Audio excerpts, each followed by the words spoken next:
यवतमाळ आणि चंद्रपूर जिल्ह्याच्या सीमेवर वाहणाऱ्या वर्धा नदीवरील दोन्ही जिल्ह्यांना जोडणाऱ्या पुलावर कठडे नसल्याने अपघाताचा धोका कायम आहे। याच पुलावरून काही वर्षापूर्वी ॲटो नदीपात्रात कोसळून 3 युवकांचा मृत्यू झाला होता।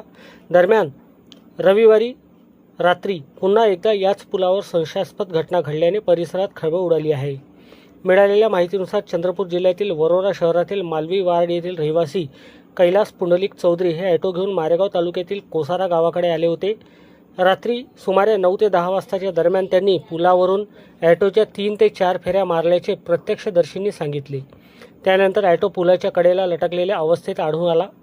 घटनास्थळी नागरिकांची मोठी गर्दी जमली। ॲटो चालकाचा शोध घेतला असता तो कुठेही आढळून आला नाही।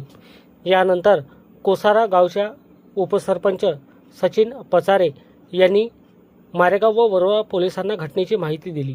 माहिती मिळताच दोन्ही ठाण्यांचे पोलीस घटनास्थळी दाखल झाले।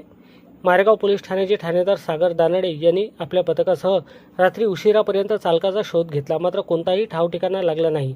त्यामुळे चालक पुलावरून वर्धा नदीच्या पात्रात पडून वाहून गेला असावा असा संशय व्यक्त करण्यात आला। या पार्श्वभूमीवर सोमवारी दोन्ही जिल्ह्याच्या एनडीआरएफ आणि बचाव पथकांनी नदीपात्रात शोध मोहीम राबवली, मात्र सायंकाळपर्यंत कैलास पुंडलिक चौधरी यांचा कोणताही शोध लागलेला नाही। पोलीस आणि बचाव पथकाकडून शोधकार्य सुरू असून घटनेचा पुढील तपास सुरू आहे।